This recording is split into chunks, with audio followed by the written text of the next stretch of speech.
मित्रांनो, एक वेलसकर व्यक्तीला सुद्धा संवर्गाची का गरज आहे, नेटवर्क मार्केटिंगची का गरज आहे हे लक्षात येतं. यस धन्यवाद. माझं नाव दीपक फाळके. माझा आवाज असा आहे. तर ह्या सिस्टीममध्ये येऊन मला साधारण एक 27-28 महिने झाले. या सिस्टीमच्या माध्यमातून मी आत्तापर्यंत 50 लाखपेक्षा जास्त इन्कम केलेलं आहे. आणि माझ्याकडं स्वतःचा माझा बंगला आहे, कार अगोदरही होती. परंतु या सिस्टीमच्या माध्यमातून जे मला घेता आलं, माझी ड्रीम कार मला आत्ताच मी माझ्या वाढदिवसाला घेतली. तर बघा, पॅसिव्ह इन्कम जसं मॅडमने सांगितलं तो तर आहेच. या सिस्टीमच्या माध्यमातून मी म्हणजे त्याच्यानंतर माझ्या मुलीला मी MBA करू शकलो. तिचे 8,60,000 फी भरता आली मला. माझ्याकडे पैसे होते किंवा मी कन्स्ट्रक्शनमध्ये खूप मोठ्या लेवलला काम केलं होतं. पण कन्स्ट्रक्शनमध्ये मला काही काळानंतर माझ्या एका व्यवसायात मला खूप मोठा लॉस झाला होता. तो लॉस जेव्हा झाला त्यावेळेस मी अक्षरशः रस्त्यावर आलो होतो. नातेवाईक मित्रमंडळी त्या काळात कोणीही आपले नसतात. आणि त्यानंतर मग मी पुन्हा कमबॅक केलं, पैसे कमवले, बरंचसं हे झालं.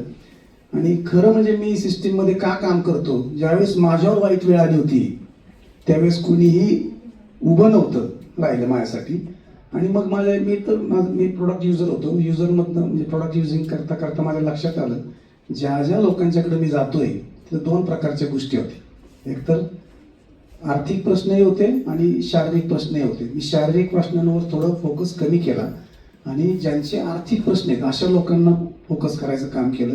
कारण मी तर परत उभा राहिलो होतो, समाजामुळे मी उभा राहिलो होतो. आता माझं कर्तव्य असं होतं की जी लोक, ज्या समाजाने मला उभं केलं त्या समाजासाठी काहीतरी मी देणं लागतो. म्हणून मी आर्थिक प्रश्नावर काम करायचं एक सुरू केलं. साधारण 6,000 IDच्या आसपास माझं म्हणजे लेफ्ट राईट पकडता झालेलं आहे काम. माझ्या टीममध्ये खूप चांगले लिडर्स मी आता आणण्याचा प्रयत्न करते. माझी स्वप्न इथनं पूर्ण झाली. माझ्या टीममध्ये येणाऱ्या प्रत्येक माणसाचं स्वप्न पूर्ण करण्यासाठी मी एक नव्याने संकल्प केलाय. कालच मी माझ्या टीम मेंबर्सशी काही बोललोय. बघा, सर सांगतात की आपल्या टीममधल्या प्रत्येक माणसाला दर आठवड्याला पैसे यायला पाहिजे आणि त्याच्यावर तुम्ही फोकस केला तर तुमचाही चेक वाढणार आहे. तर इथं आता जे काही लोक बसलेत त्यांनी आता मी सांगतोय म्हणून किंवा तुम्हाला पण ते अनालाइज झालं असेल किंवा रिअलाइज झालं असेल की तुम्हाला ते करावंच लागेल. तुमच्या टीममधल्या प्रत्येक माणसाला आठवड्याला, मागच्या आठवड्यामध्ये जो चेक होता त्याच्यामध्ये कमीत कमी 500 रुपयाची वाढ आपण त्या व्यक्तीसाठी करून दिली पाहिजे. ती जर आपण करून देत नाही किंवा आपल्या टीममधल्या व्यक्तींना पैसे कमवून देत नाही तर आपल्या टीममध्ये लोक टिकणार नाही. एवढं छोटंसं तुम्ही मला ऐकून घेतलं त्यामुळे धन्यवाद.